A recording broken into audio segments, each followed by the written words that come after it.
Assalamualaikum warahmatullahi wabarakatuh.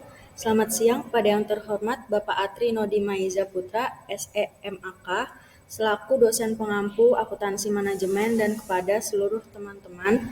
Terima kasih atas kesempatan pada hari ini yang sudah diberikan kepada kami untuk mempresentasikan hasil diskusi kami mengenai siklus penetapan harga cost plus pricing. Sebelum kami memulai presentasi pada kesempatan kali ini, izinkan saya memperkenalkan anggota kelompok 6 terlebih dahulu. Saya sendiri, Rahel Septia Sulistiastuti dengan NIM 63200605, dan teman saya, Imelda Cinta Krisanti dengan NIM 63200589, dan Mart Eliani dengan NIM 6320663. Definisi cost plus pricing. Cost plus pricing atau yang disebut juga markup pricing adalah strategi penetapan harga, di mana penjual dapat menentukan harga berdasarkan margin keuntungan yang diinginkan.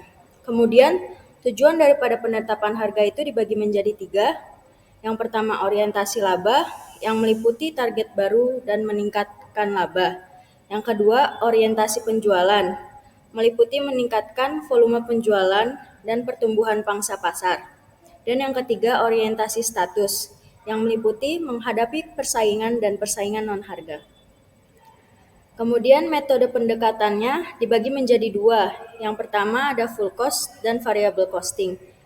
Full cost ini penentuan harga biaya produksi yang terdiri dari biaya bahan baku, biaya tenaga kerja langsung, dan biaya overhead pabrik, baik biaya yang termasuk dalam biaya variabel maupun biaya tetap.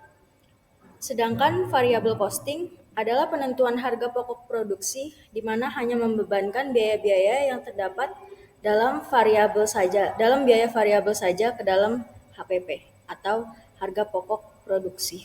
Selanjutnya, modifikasi cost plus pricing dan hubungan biaya dapat digunakan untuk menentukan berapa besar persentase laba dari biaya dengan asumsi laba yang telah ditentukan.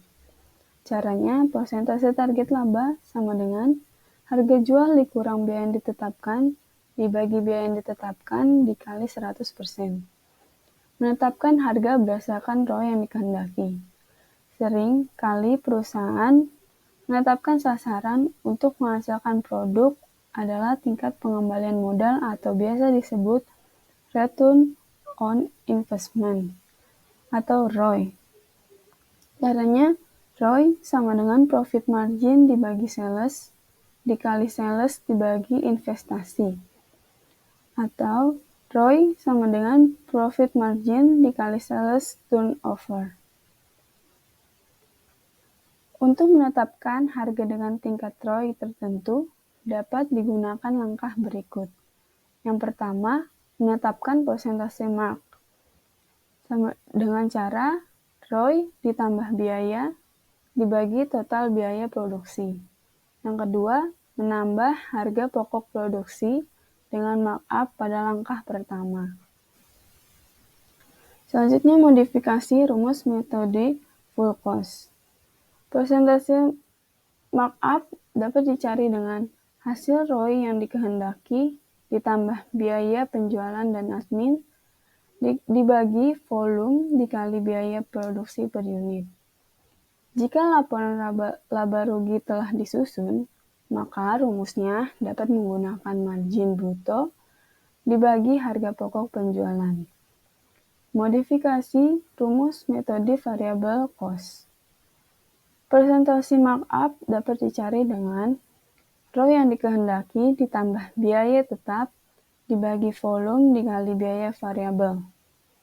Jika laporan laba rugi sudah disusun, maka rumusnya contribution margin dibagi biaya variabel. Penetapan harga per waktu dan harga per bahan. Komponen waktu per jam untuk tenaga kerja langsung yaitu 1. Upah langsung termasuk bonus dan tunjangan. Yang kedua, biaya-biaya yang berhubungan dengan pekerjaan tidak langsung. Yang ketiga, laba yang diinginkan. Kemudian, komponen bahan per jam. 1. Persentase laba dari harga faktur bahan. Yang kedua, persentase dari bahan langsung atau yang dibebankan. Tarif atau harga per waktu. Tarif atau harga per waktu dimisalkan dalam per jam, yaitu upah langsung ditambah dengan biaya tak langsung, kemudian ditambah dengan laba per waktu. Hasilnya yaitu tarif atau harga per jam. Lalu ditambah dengan laba bahan tak langsung, dan juga bahan X. Hasil yang di atas ditambah dengan hasil yang di bawah. Itu adalah tarif harga per waktu. Situasi harga dan faktor yang mempengaruhinya. Harga jual mempengaruhi biaya produksi dan operasi, juga mempengaruhi situasi pasar, juga mempengaruhi laba dan faktor lain.